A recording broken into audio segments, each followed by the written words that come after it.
Hey everybody, welcome back to my channel. I am so glad that you are here. In this video, we're going to be talking about me planting corn, and I'm going to show you what I'm going to do differently than I've done for the last 3 years. So I'm excited to try this method. I'm excited to take you along on the journey with me, and already I welcome your comments and your suggestions. If you're new here, I'm so glad that you stopped by, and if you're not new, thank you so much for coming back. But if you're new, my name is Barbara.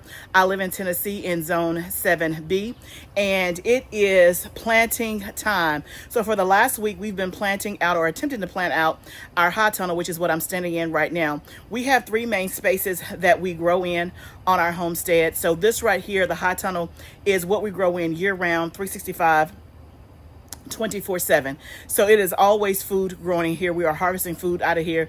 The goal is every single week. But we also have an additional space that we plant during the summer, which that's where we're going to do our corn, and I'll take you out there and let you see that, which is a 4,000 square foot in-ground garden. And then my garden actually started in space number 3, which are 4 raised beds behind my house. Now I have 5 raised beds. So we primarily plant in the spring and in the summer, and we kind of let it rest in the fall. So I'm out here, and before we start talking about corn, I want to give you an update on the ants. So my past 2 or 3 videos, I've talked about us planting this space right here. And as I got ready to plant my tomatoes, we discovered I had some ants in a hole. Fast forward, it was a bigger ant problem than what we anticipated. In one row, we got that row under control, and then I went to go plant the second row, and we discovered more ants, which was even bigger than the first set of ants. So I wanted to kind of bring you up to speed on how the ant thing is doing, and I'm going to try one more thing that I saw in a video. This is something that I have not tried, but I saw in a video, and this lady said that it worked well for her. So I want to show you the product that I'm going to use. So let me first take you over and let you see how the ant piles are doing and what kind of where we are. Okay, this is the first ant pile that we discovered. It's about, if I had to guess in length, it's probably about 8 feet in length. And on the surface, I don't see any ants whatsoever. I'm almost afraid to dig because nope, gone. Okay, so that pile is done in terms of the ants, and that pile has been sitting here. We first treated it about 5 days ago, so what we did worked. And then let me take you over here to the second ant situation that we saw, and this one was about 20 feet long. It spanned all the way here. And if you can see, no ants in there, but I discovered a little pile here. And I think this pile was already here, but we hadn't pulled the paper back completely all the way. But those are the only ants that I see pretty readily. And I see a few in the walkway. So what we did actually did work, but I'm gonna give one more thing. Oh, I see my worm. Y'all can't have my worm. We're gonna try one more thing. Let me show you what it is. In case you missed the video and you're wondering what we did, very quickly we used a boiling water method. We brought one of our electric kettles down here because we have power in the hot tunnel, and we did hot boiling water. I would say on average about 7 or 8 times on those piles.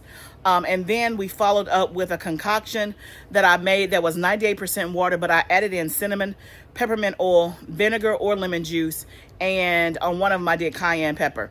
And then we would pour that over the pile and kind of leave it there. The very next day, the activity had died down quite significantly. We still saw some, and then I did it again, and as you can see, that's what you just see right now. There's very little ants, but we have one more pile that we're gonna get rid of. I'm gonna do the exact same thing, except this time I'm gonna be using another product that I saw on someone's YouTube channel that I had never tried or heard of before. And so let me okay, so here is the product. It's cold pressed orange oil concentrate. It says orange power. So this is what I bought. I watched this lady's video, and she actually showed, I think, 5 different methods. I think she was in South Carolina. She was definitely in the South, and she had an ant problem. And so she tried 5 different methods, and she gave a review on which one worked the best. This was the one that she said worked the best. She also tried like the borax and the sugar mixture. I think she tried cinnamon. I don't remember the other two, but this is what she said works. So I went to Amazon and I bought it. And so we're going to try it. It smells really good. It smells like orange. And I think this is, it has it's all natural ingredients, and it has an orange citrus aroma. So it's going to do the same thing like the cinnamon and the peppermint oil. Those scents will deter the ants because it messes up their sense of smell and they can't find their ant trail. I think it says D-limonene is what it's, yeah, D-limonene, I think is what it's called. It's orange oil, D-limonene, and plant-based surfactant blend. So if I had to guess, if you were to take an orange peel and extract the oil, this is probably what this is, plus some other stuff added to it. That's all natural. Now you do have to dilute this according to the directions. It says 2 ounces per gallon of water. I have my container, which is a half a gallon. And so I only put an ounce in. I filled it up with water first, put an ounce in, and shook it up. I just doused it with the boiling water. So then I'm going to follow behind it with this, except I'm going to do one more round of boiling water, because as I was doing that boiling water, there was a group of ants that was like, oh, she coming, let me go this way. I'm like, no, you're not going to hide. You're not going to run. I'm about to get you. So one more round of boiling water, and then we're going to pour this, and then we're going to get to our corn, which is why we're doing this video today. It's all about the corn. I'm tired of these ants. We're going to plant some corn today, y'all.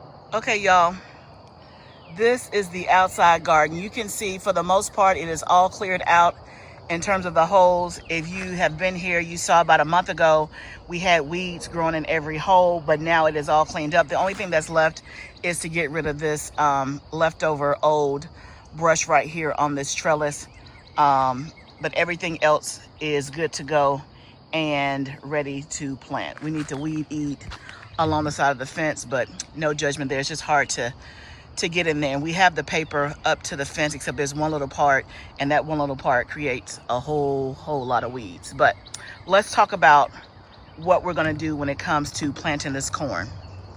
So normally I would plant my corn within these rows. So let me tell you kind of the spacing that we have out here and where I normally would have planted the corn versus where I'm going to plant it this year. So let me establish something right now. I love corn. It is by far one of my favorite vegetables. Now, I don't eat it like it's my favorite vegetable just because it's really hard to find that's not GMO. I found some at Sprouts, but the bag is like this little. It's like enough for like 1.5 persons, right? And it costs like $3 or $4. So it's not very practical for me to buy it and to actually serve it alongside dinner on a regular basis. Every now and then I will grab like a couple of packs and we'll have it. But other than that, I don't really eat corn just because it's genetically modified. It messes up my stomach and it's just hard to find good corn. So that is why I want to grow my own corn. So for the last 3 years, I have grown corn, and I would say every year there has been a challenge. Some of the challenges that I have found when growing corn is I have waited too long to harvest it. It's like one day I go out there, I'm like, oh, okay, I think it's ready. You know, the silk is brown. I press it, the milk part comes out, and then it may be a couple of days later I come out, I harvest it, and then when I put it in the house, when I bring it in the house and I cook it, it's a little bit too chewy and tough. That has happened to me 2 years in a row because I'm always like, okay, let me let it get, you know, one more day. So that's been one issue. Last year, I didn't have good success with growing the corn. Like a lot of my stalks did not pollinate very well, and they were very, very tiny. The years before, I had several ears of corn, but when I brought it in the house, it just didn't taste good, and it was really, really chewy.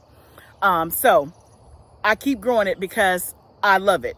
Now, it's one of the things that I talk about on my channel is that every gardener doesn't grow everything successfully. What may be easy for me may be difficult for you, and what may be difficult for you may be easy for me. You may say, man, I've never been able to grow cucumbers, and I'm like, man, I grow them like by the hundreds, right? And so it's hard to compare yourself with another gardener, even if they're living in your same area, because you just never know what could be the differences. But I always say that if it's something that you enjoy and that you buy from the store and that you like, there's no harm in to continue to try until you either A, decide, you know what, I'm just going to give this up, or B, I'm going to keep trying until I get it. And maybe I'm making incremental progress until one day I'm like, okay, I got it. So for example, y'all know I have not been successful growing beets. I don't know what it is about beets, but these hands have not grown any beets. Well, you know what? I don't really like beets. I wanted to grow them and try them roasted, because you guys have told me that they taste really good roasted. And then also I was growing them because I wanted to dehydrate them and use beet powder in smoothies, because my husband buys beet powder, which is very, very expensive. So that was my impetus for trying the beets. But after 2 or 3 years, like, I just couldn't get it. And so this year I didn't even put it on my fall list. I'm not saying I won't try again. I probably will. But that's my point, is that, okay, it's not a big deal to me because I don't like them anyway. But when it comes to corn, and like when it comes to broccoli, like this was the first year that I had a successful broccoli harvest. I did not have nearly enough, but I had some. But I eat broccoli all the time, and I buy broccoli. So that's why I keep trying the broccoli. So if there's something that you really love and you really enjoy, don't give up. Just keep doing it. Keep listening. Keep researching, and until you get it and you can make some incremental progress. So that's my disclaimer on the corn. Why am I trying corn again for the 4th time? Because I love corn and I'm trying to get it right. So one of the things in terms of how this garden is laid out, we have landscape fabric all the way down, and it is prefabricated with holes, meaning the holes, it came like this with the holes already cut. The holes are 18 inches spaced apart for all of this part of the garden. And so I've had my corn traditionally back there, and I have done it in blocks of 4, and then I've done it in blocks of 2. Now, what I know about corn and what I've researched and what I've always heard is that you definitely want corn to be done. I thought there was a car coming. That's thunder. Come on. Y'all, it's been raining here all week long. Every single day for the past 6 days. And then the sun may come out, which it came out, and now I'm hearing thunder. We're going to continue. So I know with corn, you want to plant it in blocks. You don't want to do one single row of corn. You want to have it in, 2 to 4 rows if you can, so that it can help pollinate, and it gets pollinated by the wind. So I know all the facts in terms of that part. And so I had it back here. But this time I'm actually going to put it up here. Now, the difference between the rest of the garden versus this fabric right here, this fabric actually has holes that are 6 inches apart. So it is ideal for onions, garlic, lettuces, and things like that. And so last year I had my onions here, and the onions did well, except we had a lot of weeds. A lot of weeds, because of course the hole is there. You put the little slip of onion, the onion slip in there, and the weeds just grew all around it. So we had a hard time with the weeds. I said, I'm not doing that again. And we had onions literally all the way down. So it was like 400 onions in this row. I think we probably harvested maybe 2 to 250 because we lost a lot of them due to weeds. So I said, I'm not doing onions in there anymore. That's why you see onions in the raised bed. So what we did was we took some black landscape fabric that does not have holes in it and brought it up kind of halfway. And I told my husband to leave this part open because I want to try corn here. Now, ideally, I really don't want it in the front because corn grows tall. So that's why I've always tried to do it in the back. But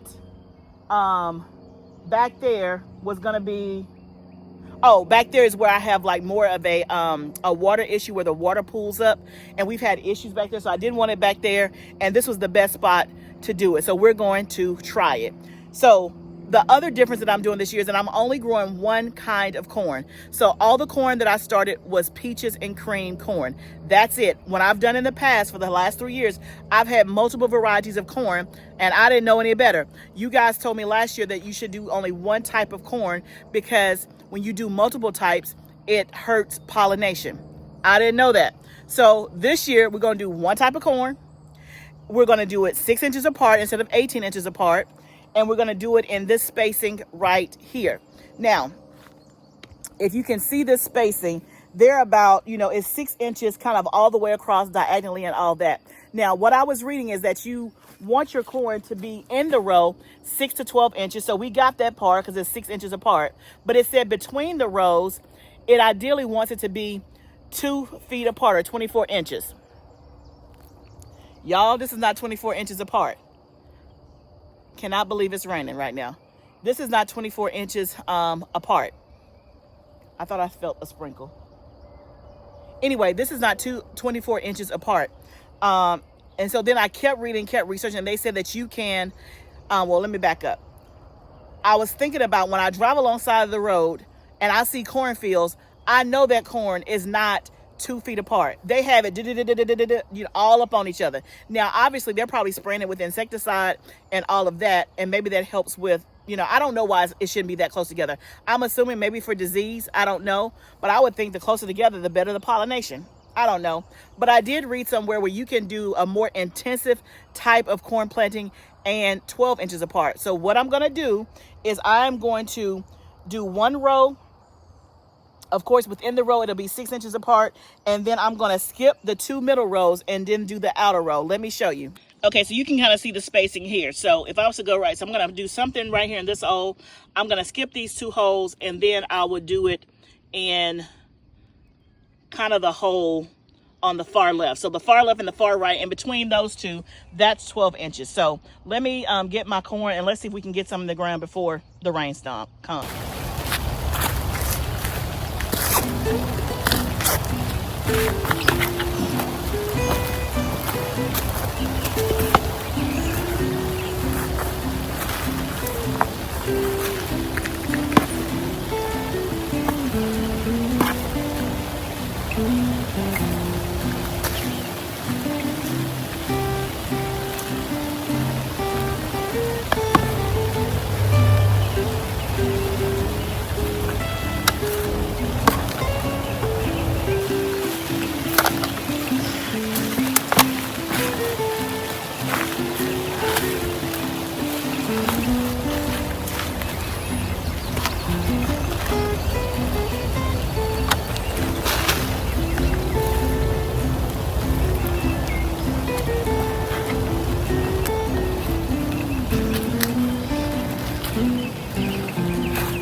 Have the first 8 planted. I think I have a total of around 45 to 50, and so that's also a difference. I'm planting more corn than I normally do. So in years past, I have done, I think, 15, somewhere between 15 and 25 things of corn, but I have 45 left, so I'm going to do the whole 45, and let's just hope and pray we get lots and lots and lots of corn. If I can have corn in my freezer, I would be most ecstatic, especially organic, non-GMO corn that tastes good. I would be most excited. So it's sprinkling, but then also the sun is like knocking on the door like, I was here first, which it really wasn't. The rain's been here and the sun still is here. So I might chance it and see how many more I can get in. That's what I may do, because I can always go in the greenhouse in the high tunnel and work some more, but the majority of the work is going to be done out here. And I really want to get this corn planted and then let Mother Nature, the rain, just go ahead and water her in for me. So that's what I'm doing different with the corn. If you have any corn tips and suggestions, please put it down below. If you have successfully grown corn, can somebody just say yes in the chat so that I know it's possible without insecticides and you've grown it organically? Please let me know. Let me know what variety. Let me know what you did. Raised bed, in the ground. Like, give me all of the corn encouragement, please, and thank you. So let me see if I can get more planted. Oh, another thing I wanted to say is that corn is a very heavy nitrogen feeder. So you're supposed to side dress it with nitrogen before you plant. And then I think another time before you start to see the silks come, and then it might be a third time, I can't remember. Now I have not been as diligent doing that. Now I always side dress it. Now what you saw me doing this time, putting in the hole, is the same mixture I've been using in my high tunnel, which is compost, feather meal, azomite, and worm castings. So feather meal is a slow release nitrogen, and so that should do fine. But because it is a heavy nitrogen feeder, and I know that my soil is deficient of nitrogen, I am going to come behind and I'm going to probably either add some feather meal directly and or blood meal directly in the hole. I will do that probably maybe in the next couple of days or so, but I wanted to just kind of go ahead and get what I had in the ground with the mixture that I had. So I will come back and do that. Plus I have a liquid nitrogen fertilizer that I will also use. It's a 911 and I get it from MI Gardener. And so I will use that and put that in my sprayer, and I will do the corn that way as well to make sure that it has nitrogen to grow. So I meant to say that about how to fertilize your corn. So I got information, y'all, but now what I need is corn.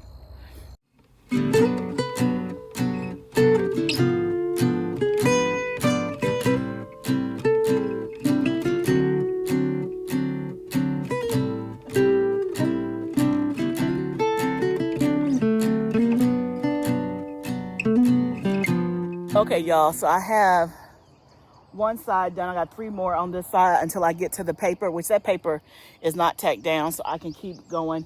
But when I had first calculated the 45, I was going to do every hole. But remember, we're not doing the hole in the middle, so I'm going to have to go down further than I had anticipated, which is fine. That's not a problem. But y'all, I'm so proud of my corn. Yes, I did grow this from seed. I did not buy this. But y'all, will you look at this? Do you see? Look at that. Do you see? Is that not beautiful? OMG, y'all, I'm so excited. So excited. It looks so good. The ground, I see a lot of worms, which is a good thing. Now this soil on this side is way more compacted than some of this other stuff, the rest of it, because I've planted in these spaces for the last, 3 years. And last year was the first time I ever planted on this side. It was tilled the one time when we first built out this space, but nothing was planted in it, and it has not been tilled again. Last year was the first time with the onions. And I think that was another reason why the onions didn't fare as well. 1, because of the weeds, but 2, also the soil was a little bit more compact than it needed to be, and onions like loose soil. But this is not nearly as compact as it was last year, but it's not nearly as loose as this over here. But I see a lot of worms, so that's a good thing. So we're going to keep going on the other side and finish this on up. The rain has disappeared. Thank you, Jesus. We about to knock this out.